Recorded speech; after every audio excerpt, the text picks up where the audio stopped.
नमस्कार दोस्तों, स्वागत है आपका आपके YouTube चैनल का स्टडी आईक्यू में। आज हम 12 मई 2020 की नेशनल करंट अफेयर करेंगे और आज के करंट अफेयर की पीडीएफ वीडियो के नीचे डिस्क्रिप्शन में मिलेगी। महाराज का पहला प्रश्न, हाल ही में ओवन ऑनलाइन प्लेटफॉर्म किस संस्थान ने लॉन्च किया? हमारा ऑप्शन है Mahindra and Mahindra limited, Tata power, Vodafone, उपयुक्त सभी। इसका सही आंसर है महिंद्रा एंड महिंद्रा लिमिटेड ने।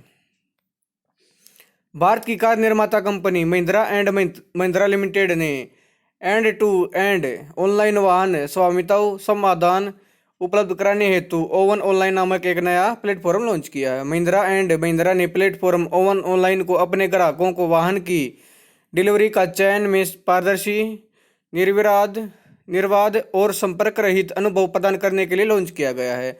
कंपनी इस ऑनलाइन वाहन स्वामित्व समाधान के माध्यम से अपने ग्राहकों को फाइनेंस, बीमा, विनिमय, एक्सेसरीज और महिंद्रा वाहन की खरीद करने में सक्षम बनाती है। इस प्लेटफॉर्म के जरिए कोई भी ग्राहक बिना अपने घरों से बाहर निकले केवल चंद क्लिक करके 4 सरल चरणों से किसी भी महिंद्रा वाहन का मालिक बन सकता है। कंपनी के पैन इंडिया नेटवर्क को बैंक एंड तकनीक और प्रक्रिया को एकजुट करके इस प्लेटफॉर्म के साथ जोड़ा गया है। महिंद्रा एंड महिंद्रा लिमिटेड के प्रबंध निदेशक हैं पवन गोयनका। अगला प्रश्न है, हाल ही में WHO और UN ने चेचक उन्मूलन की कौन सी वर्षगांठ पर स्मारक डाक टिकट को लॉन्च किया? हमारा 29वीं, 40वीं, 45वीं, 50वीं। इसका सही आंसर है 40वीं। विश्व स्वास्थ्य संगठन WHO और संयुक्त राष्ट्र UN की पोस्टल एजेंसी ने चेचक के उन्मूलन की 40वीं वर्षगांठ पर एक स्मारक डाक टिकट जारी किया है। यह स्मारक डाक टिकट WHO के साथ मिलकर संयुक्त राष्ट्र डाक प्रशासन UNPA के सर्जियो बाराडाट द्वारा डिजाइन और विकसित किया गया है। यह डाक टिकट चेचक से लड़ने में वैश्विक एकजुटता की एक पहचान है और एक साथ काम करने वाले लाखों लोगों को सम्मानित करने का कार्य करता है। टेड्रोस अधनॉम ने इस स्मारक टिकट के लिए संयुक्त राष्ट्र में भारतीय मूल के एक शीर्ष अधिकारी अतुल खरे का आभार व्यक्त किया, जिनके प्रयासों से स्मारक डाक टिकट जारी हो पाया है।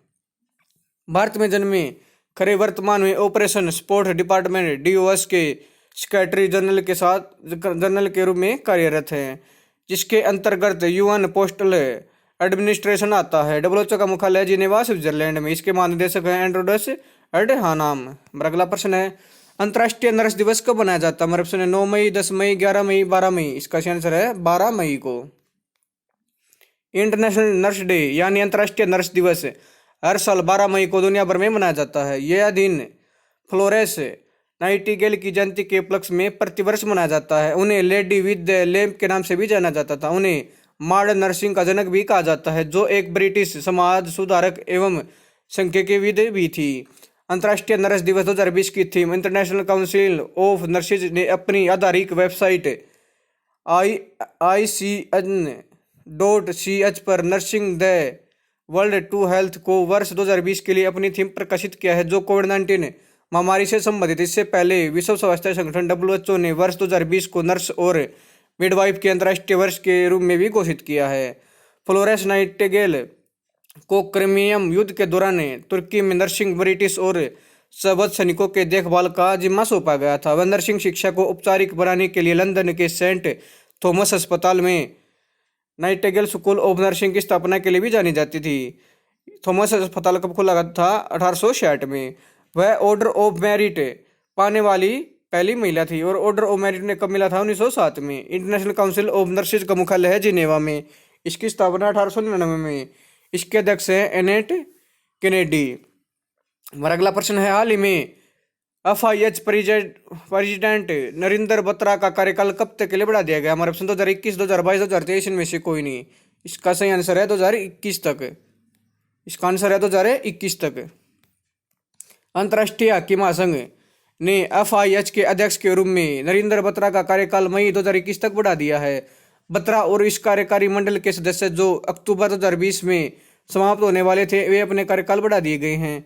उनके कार्यकाल बढ़ा दिए गए हैं। अंतर्राष्ट्रीय हॉकी महासंघ के कार्यकारी बोर्ड ने 47वीं FIH कांग्रेस को स्थगित करने का भी फैसला किया है, जिसे शुरू में 28 अक्टूबर से लेकर 1 नवंबर 2020 को नई दिल्ली में अर्जित किया जाना था उसे मई 2021 तक बढ़ा दिया है। एफआईएच का मुख्यालय है लाजेन, स्विट्जरलैंड में। इसकी स्थापना 7 जनवरी 1924 को। इसके सीईओ हैं थियरी व्हील।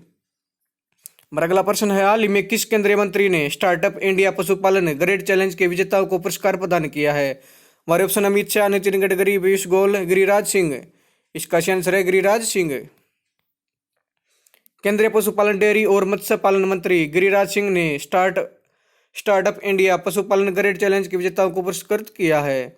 इस चैलेंज में हिस्सा लेने के लिए स्टार्टअप्स को स्टार्टअप इंडिया पोर्टल www.startupindia.government.in पर 11 सितंबर 2019 से 15 नवंबर 2019 तक आवेदन करना था।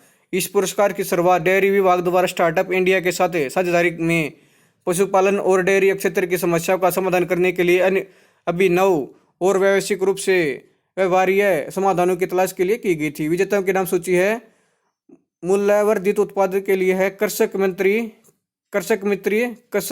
मित्र एग्रो सर्विसेज लिमिटेड। कहाँ है ये? मुंबई में। दूध में मिलावट को खत्म करने के लिए किसे दिया गया है? White gold technology LLP।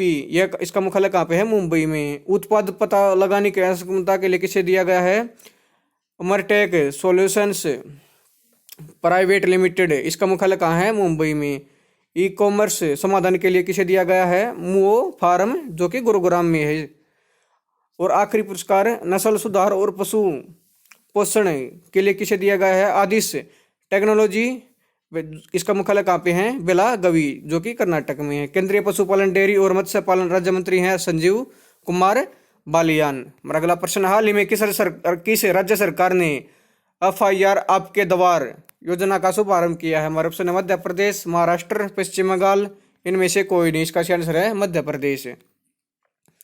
Madhya Pradesh सरकार ने भोपाल में देश में अपनी तरह की पहली FIR आपके द्वार योजना का शुभारंभ किया है। FIR आपके द्वार योजना को 11 मंडल मुख्यालयों के 23 पुलिस स्टेशनों में पायलट परियोजना के तौर पर शुरू किया गया है, जिसमें एक शहरी और एक ग्रामीण पुलिस स्टेशन शामिल है। इस योजना के लिए डायल 100 वाहन के FIR दर्ज करने के लिए हेड कांस्टेबल को प्रशिक्षित किया जाएगा। इसके जरिए सामान्य शिकायतों के लिए FIR मौके पर ही दर्ज की जाएगी, जबकि गंभीर शिकायतों के मामले में वरिष्ठ अधिकारियों से परामर्श मांगा जाएगा।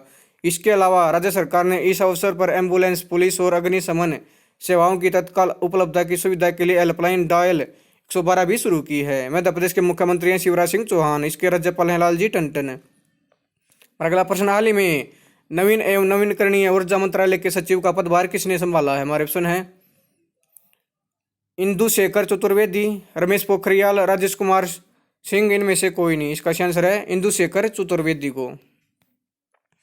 इंदु शेखर चतुर्वेदी ने नवीनकरणीय एवं नवीन ऊर्जा मंत्रालय के सचिव का पदभार संभाल लिया है। उनकी नियुक्ति अनंत कुमार के स्थान पर की गई है, जिन्हें संस्कृति मंत्रालय के सचिव के रूप में नियुक्त किया गया है। इंदु शेखर चतुर्वेदी 1987 बैच के IAS अधिकारी हैं, जो झारखंड केंद्र से हैं। इससे पहले वह झारखंड सरकार के पर्यावरण और वन मंत्रालय के जलवायु परिवर्तन विभाग के अतिरिक्त मुख्य सचिव और जलवायु परिवर्तन विभाग के अतिरिक्त मुख्य सचिव के रूप में भी कार्य कर चुके हैं। नवीन और नवीनकरणीय राज्य मंत्री हैं राजकुमार सिंह। अगला प्रश्न, हाल ही में भारत की पहली स्वदेशी एंटीबॉडी टेस्ट किट एलिसा को सफलतापूर्वक किसने विकसित किया है? हमारे ऑप्शन है NIV, ICMR, WHO। इनमें से कोई नहीं। इसका आंसर है NIV।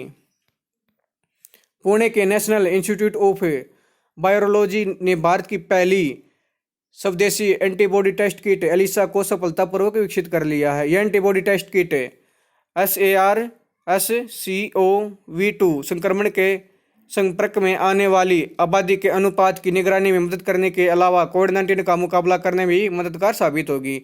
इसके अलावा ICMR ने एलिसा टेस्टिंग किट का बड़े पैमाने पर उत्पादन करने के लिए ZYDUS कंडिला के साथ भी करार किया है। एलिसा भारत में तैयार की गई पहली स्वदेशी एंटीबॉडी परीक्षण किट है, जिसे हाल ही में कोविड-19 का मुकाबला करने के लिए विकसित किया गया है। यह पहली SARS-CoV-2 मानव लैब्स टेस्टिंग किट है, जिसे कोविड-19 के एंटीबॉडी का पता लगाने में के लिए विकसित किया गया है। इसमें एक रक्त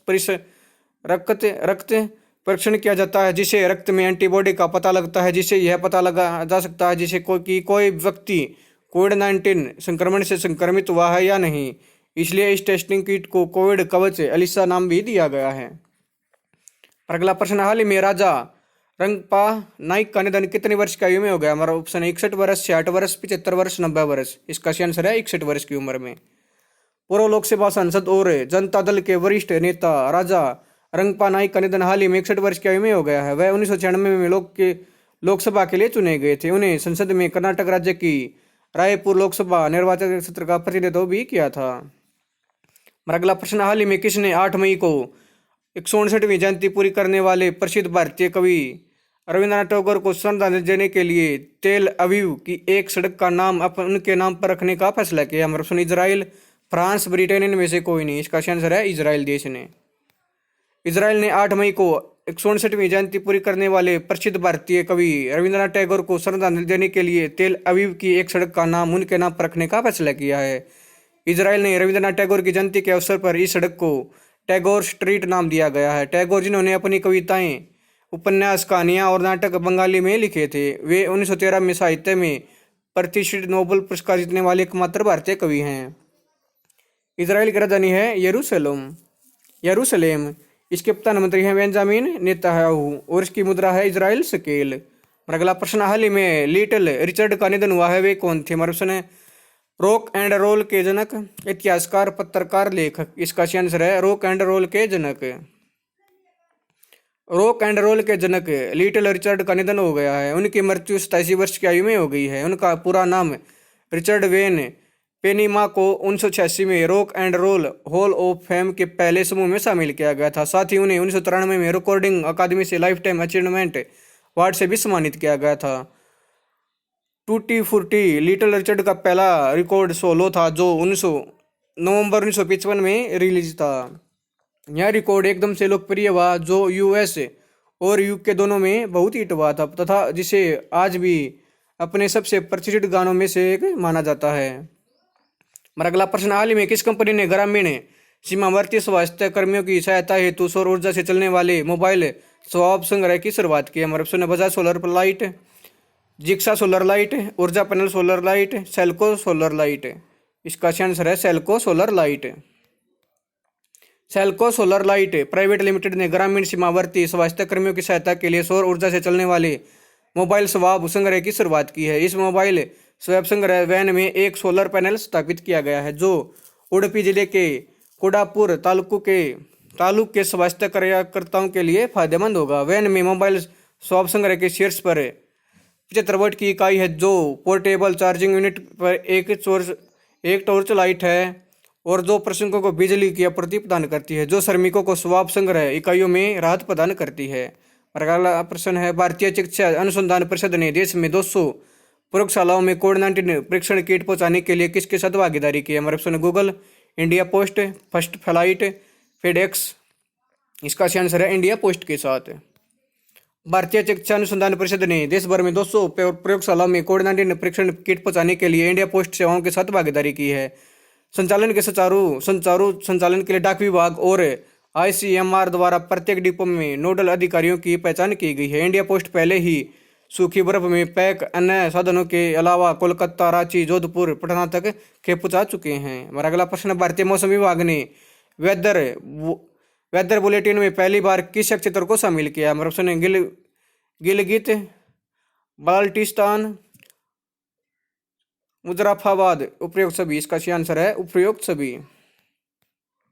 भारतीय मौसम विभाग ने जम्मू कश्मीर, गिलगित बाल्टिस्तान, लद्दाख और मुजफ्फराबाद को जम्मू कश्मीर के मौसम संबंधी ऊपर भाग में शामिल करना शुरू कर दिया है। इसके साथ ही अब मौसम विभाग इन क्षेत्रों का मौसम पूर्वानुमान भी जारी करेगा। इसमें लद्दाख की बदली हुई स्थिति को भी दर्शाया गया है। साथ ही इसके माध्यम से पाकिस्तान सरकार को अंतर्निहित संदेश भी दिया गया है कि यह इलाके भारत का एक अभिन्न अंग है और इसमें किसी प्रकार का आक्षेप स्वीकार नहीं किया जाएगा। यह बदलाव पाकिस्तान सरकार द्वारा हाल ही में गिलगित बाल्टिस्तान में चुनाव कराने के निर्णय के बाद आया है। पाकिस्तान की सुप्रीम कोर्ट ने 30 अप्रैल को गिलगित बाल्टिस्तान इलाके में कार्यवाहक सरकार स्थापित करने और प्रांतीय विधानसभा चुनाव कराने का आदेश जारी किया था। भारतीय मौसम विभाग का मुख्यालय है नई दिल्ली में। इसकी स्थापना 1875 में की गई। और महाराज का आखिरी प्रश्न है, SIR ने किस देश में इंसानी मोनोक्लोनल एंटीबॉडीज को विकसित करने वाले प्रोजेक्ट को मंजूरी दे दी है? हमारा ऑप्शन भारत, ईरान, कनाडा, इनमें से कोई नहीं। इसका आंसर है भारत। CSIR की फुल फॉर्म है council of scientific and industrial research. CSIR ने new millennium Indian technology leadership initiative flagship programme के तहत हाल ही में भारत में इंसानी मोनोक्लोनल एंटीबॉडीज को विकसित करने वाली प्रोजेक्ट को मंजूरी दे दी है। इस इंसानी मोनोक्लोनल एंटीबॉडी को भारत में बनाया गया है। भारत के प्रधानमंत्री हैं नरेंद्र मोदी। भारत की मुद्रा है रुपया। भारत की राजधानी है नई दिल्ली। दोस्तों, अगर आपको यह वीडियो पसंद आई तो आप मेरे YouTube channel career study IQ को लाइक करें, सब्सक्राइब करें और इसके बेल आइकन को दबा दें ताकि आने वाली वीडियो का नोटिफिकेशन आपको टाइम पे मिलता रहे। धन्यवाद दोस्तों।